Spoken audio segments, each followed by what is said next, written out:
की जो माँ है ना, कन्हैया की बुआ है, शिशुपाल की माँ और कुंती, ये दोनों कन्हैया की बुआ है। तो कन्हैया विचार करते हैं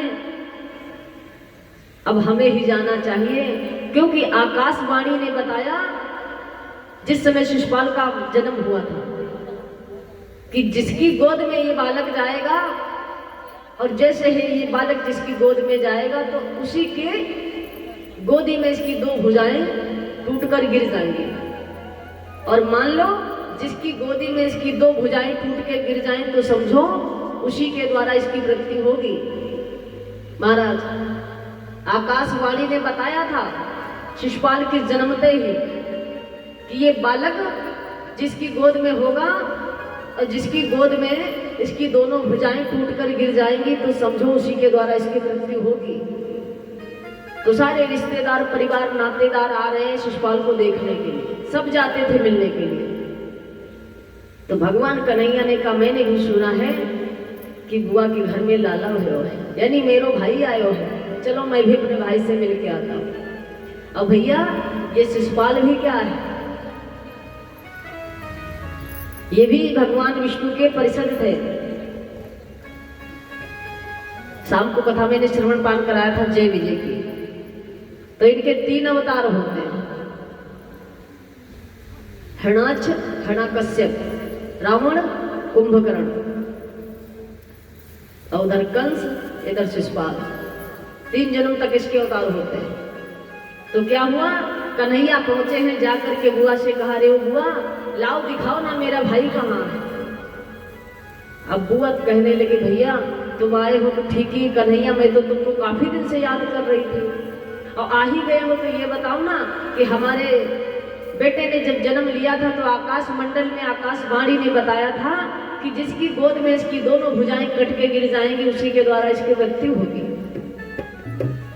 वार्तालाप होते ही होते और जैसे कन्हैया ने उस बच्चे को गोदी में लिया, यानी शिशुपाल को गोदी में उठाया और जैसे गोदी में लिया तो शिशुपाल की दोनों भुजाएं टूट के गिर गई भगवान के गोदी में।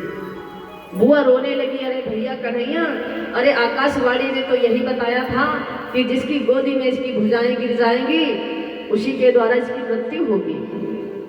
अब तो ये सिद्ध हो गया है कि इस बालक की मृत्यु तुम्हारे हाथ से होगी।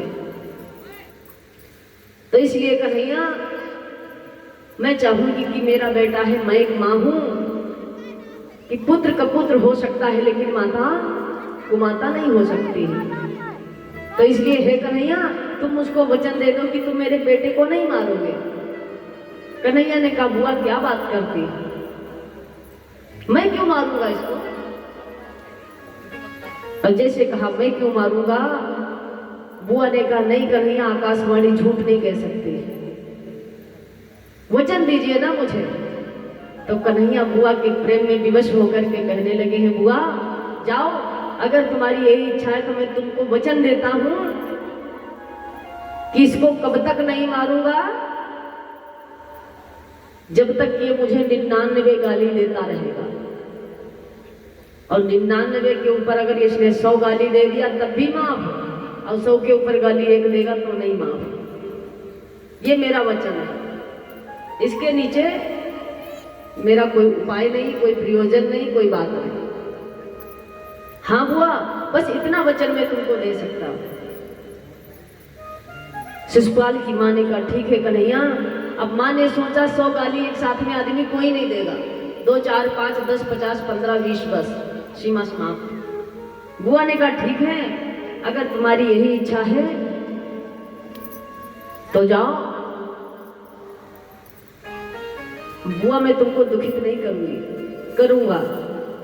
बुआ ने कहा ठीक है कन्हैया। अब भैया उसके बाद जब समय काल व्यतीत होता रहा, रुक्मिणी का विवाह होता है और रुक्मिणी मंगल की कथा होगी तो उसमें आप लोग श्रवण पान करेंगे कि वो क्या होता है, कितनी गाली देता रहता है कन्हैया को, उल्टी सीधी गाली देता रहता है। और जैसे शिशुपाल गाली देता रहता है, कन्हैया कहते हैं, दाऊ कहने लगे अरे कन्हैया देखना शिशुपाल तो उसको गाली दे रहा है और तू ध्यान नहीं दे रहा है। कन्हैया ने कहा देने दो ना, हमारी बुआ का लड़का है ना, हमारा भाई है। कहा नहीं केशव, इतनी गंदी गाली दे रहा है, इतनी गाली की सीमा होती है। जब 100 गाली दे दिया भैया, और 100 गाली के ऊपर कहते हैं कि 100 के ऊपर गिनती नहीं, हाथ जोड़कर कोई विनती नहीं है, इसके आगे कोई शब्द ही नहीं है। कन्हैया ने फिर कहा देख मैं तुमको 3 गाली और देता हूँ, 3 गाली अगर तू देना चाहता है तो दे ले, इसके ऊपर मैं तुझको